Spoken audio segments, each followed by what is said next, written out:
sitting on a dragon on top of the beast. It's a bottomless pit. In this abyss of darkness. I really believe in the space frontier, the abyss, so to speak. The good abyss. The good abyss.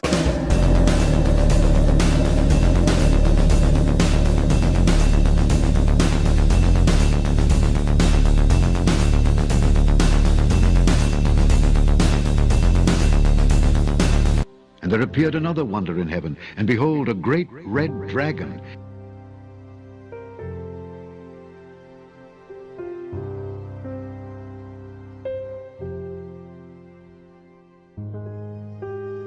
Having 7 heads and 10 horns and 7 crowns upon his heads.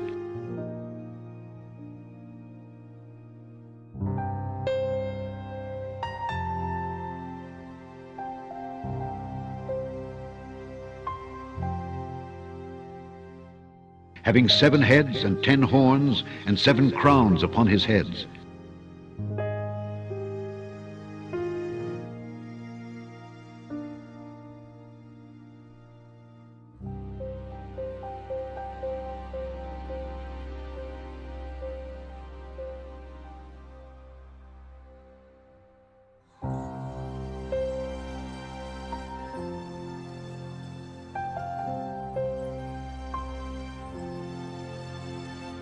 Though thou exalt thyself as the eagle, and though thou set thy nest among the stars, thence will I bring thee down, saith the Lord.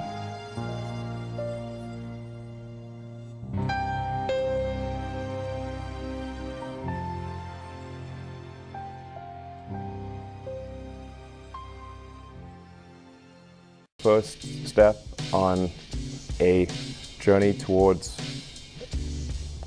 a civilization on Mars, life becoming multiplanetary. And he shall speak great words against the Most High, and shall wear out the saints of the Most High, and think to change times and laws. And they shall be given into his hand until a time and times and the dividing of time. And God said, Let there be lights in the firmament of the heaven to divide the day from the night, and let them be for signs and for seasons and for days and years, and think to change times and laws. Life can become multiplanetary. This is the goal we should strive for. And he opened his mouth in blasphemy against God, to blaspheme his name, and his tabernacle, and them that dwell in heaven, tabernacle in heaven. I believe that it's important for the future to be a spacefaring civilization, and ultimately be out there among the stars, Though thou exalt thyself as the eagle, and though thou set thy nest among the stars, thence will I bring thee down, saith the Lord. Be out there among the stars, be out there among the stars, and though thou set thy nest among the stars. If the future does not include being out there among the stars, based on the moon and expanding beyond Earth, and among the stars, be out there among the stars, life becoming multiplanetary. You'd made some money from the sale of PayPal.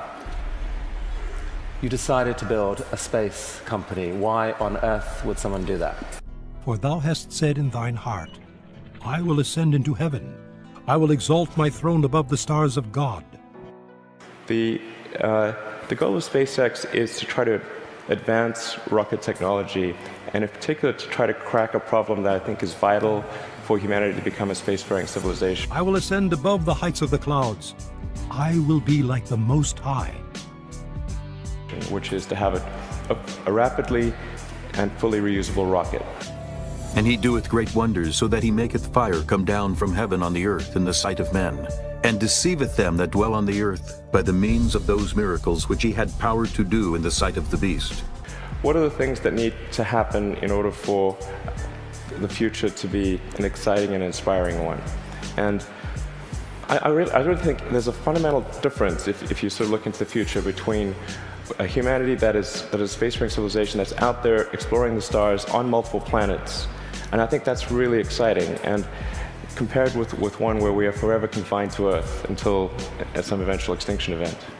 Let no man deceive you by any means, for that day shall not come, except there come a falling away first, and that man of sin be revealed, the son of perdition, who opposeth and exalteth himself above all that is called God, or that is worshipped, so that he as God sitteth in the temple of God, showing himself that he is God. But the big innovation is still ahead, and you're working on it now. Tell us about this. It's important that the rocket stages be able to come back, to be able to return to the launch site and be ready to launch again within a matter of hours. Even him whose coming is after the working of Satan, with all power and signs and lying wonders, and with all deceivableness of unrighteousness in them that perish, because they received not the love of the truth, that they might be saved. Wow. Yeah. Reusable rocket. Yes. I guess paves the way for your dream to actually take, at some point, to take humanity to Mars at scale. SpaceX or some combination of companies and governments need to make progress in the direction of making life multiplanetary, of establishing a base on another planet, on Mars being the only realistic option, and then building that base up until we're a true multi-planet species. And there was given unto him a mouth speaking great things and blasphemies, and power was given unto him to continue 42 months. And he opened his mouth in blasphemy against God, to blaspheme his name, and his tabernacle, and them that dwell in heaven. In April 2016, SpaceX announced that they are planning to send a mission to Mars, potentially as soon as 2018. This mission, known as Red Dragon, would be privately funded, receive support and guidance from NASA. And there appeared another wonder in heaven. And behold, a great red dragon, having 7 heads and 10 horns, and 7 crowns upon his heads. Meet the Dragon 2, a capsule currently being developed by SpaceX as the successor to their original Dragon capsule, which has been supplying the International Space Station since 2012. And I beheld another beast coming up out of the earth, and he had 2 horns like a lamb, and he spake as a dragon. How have you done this? These projects are so... These PayPal, SolarCity, Tesla, SpaceX, they're so spectacularly different. They're such ambitious projects at scale. How on earth has one person been able to innovate in this way? What is it about you? Almost no one can do that. And his power shall be mighty, but not by his own power. And he shall destroy wonderfully, and shall prosper and practice, and shall destroy the mighty and the holy people. Elon Musk, I wish we had all day, Sorry. but thank you so much for coming today. Thank you.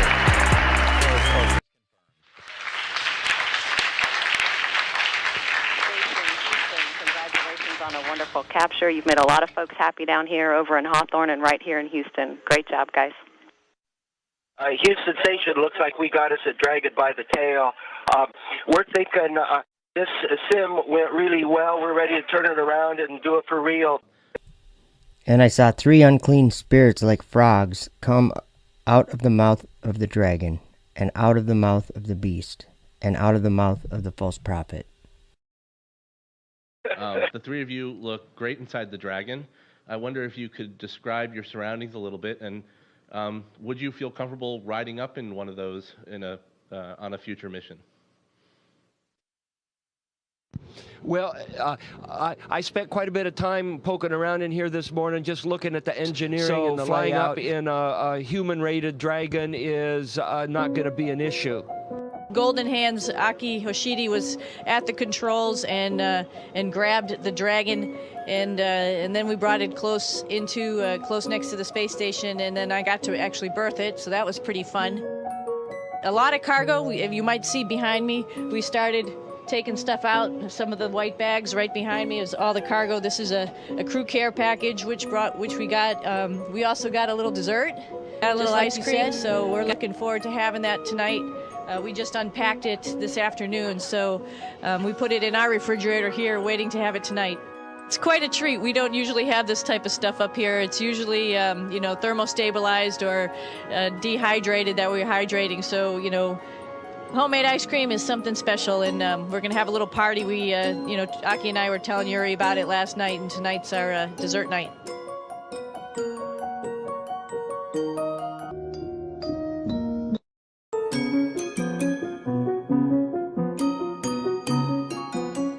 The weird part about it is space is so incredibly black, so incredibly dark.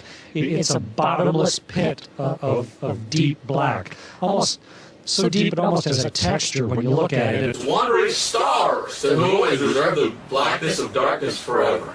And there came one of the 7 angels which had the 7 vials, and talked with me, saying unto me, Come hither, I will shew unto thee the judgment of the great whore that sitteth upon many waters, with whom the kings of the earth have committed fornication, and the inhabitants of the earth have been made drunk with the wine of her fornication.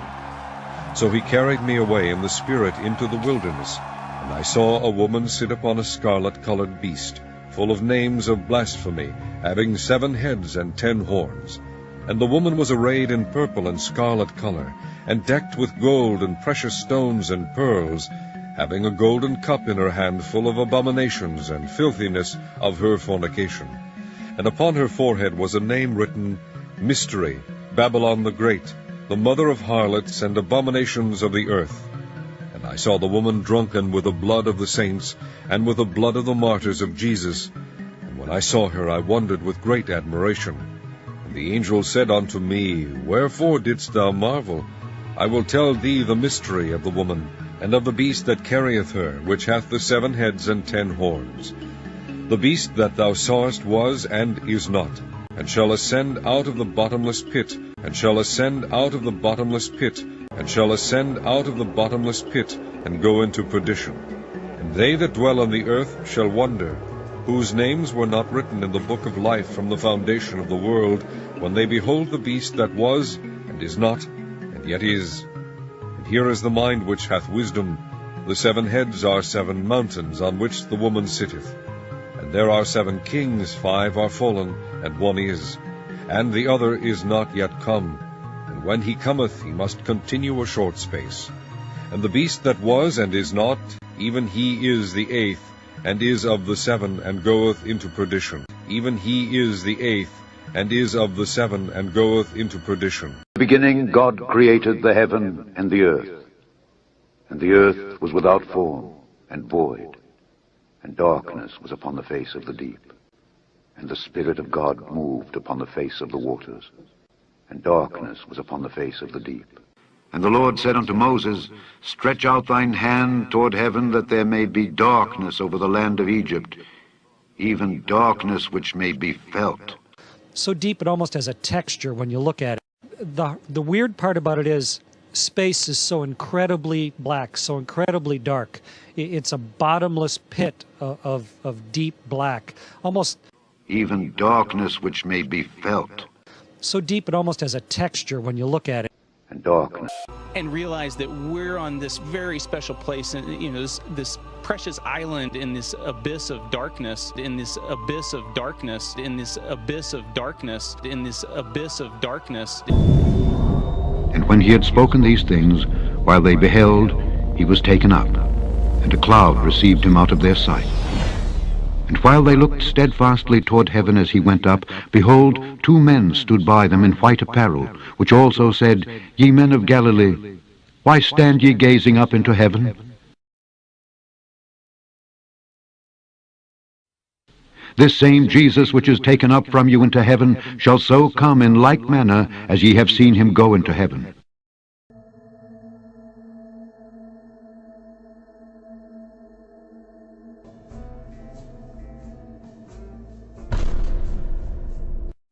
I get that a lot. But NASA lied. We don't live on a spinning ball. Earth is flat.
Behold, an he-goat came from the west on the face of the whole earth, and touched not the ground. And the goat had a notable horn between his eyes. And he came to the ram that had two horns, which I had seen standing before the river, and ran unto him in the fury of his power. And I saw him come close unto the ram, and he was moved with choler against him, and smote the ram, and brake his two horns. And there was no power in the ram to stand before him. But he cast him down to the ground, and stamped upon him. And there was none that could deliver the ram out of his hand. Therefore the he-goat waxed very great. And when he was strong, the great horn was broken. And for it came up four notable ones toward the four winds of heaven. And out of one of them came forth a little horn, which waxed exceeding great toward the south, and toward the east, and toward the pleasant land. And it waxed great even to the host of heaven. And it cast down some of the host and of the stars to the ground, and stamped upon them. Yea, he magnified himself even to the prince of the host, and by him the daily sacrifice was taken away, and the place of his sanctuary was cast down. And an host was given him against the daily sacrifice by reason of transgression. And it cast down the truth to the ground, and it practiced and prospered.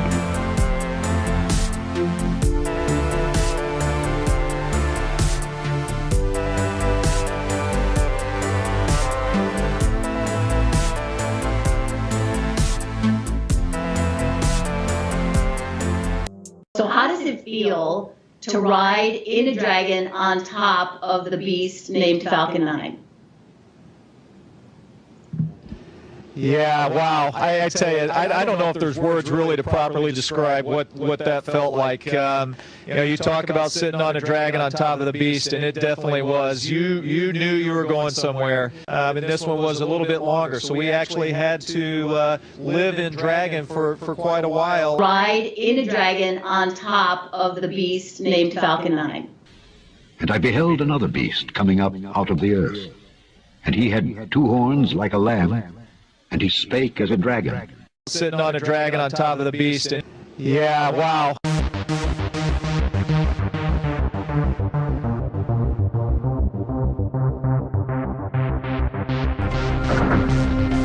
Stage 1 entry startup. And he doeth great wonders, so that he maketh fire come down from heaven on the earth in the sight of men.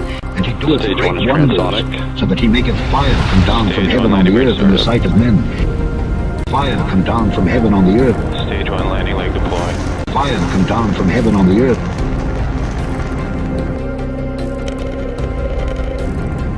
Fire come down from heaven on the earth. Falcon 9 has landed. And in those days the angels shall return, and hurl themselves to the east upon the Parthians and Medes. They shall stir up the kings, so that a spirit of unrest shall come upon them, and they shall rouse them from their thrones, that they may break forth as lions from their lairs, and as hungry wolves among their flocks. And they shall go up and tread under foot the land of his elect ones, and the land of his elect ones shall be before them a threshing floor and a highway. But the city of my righteous shall be a hindrance to their horses.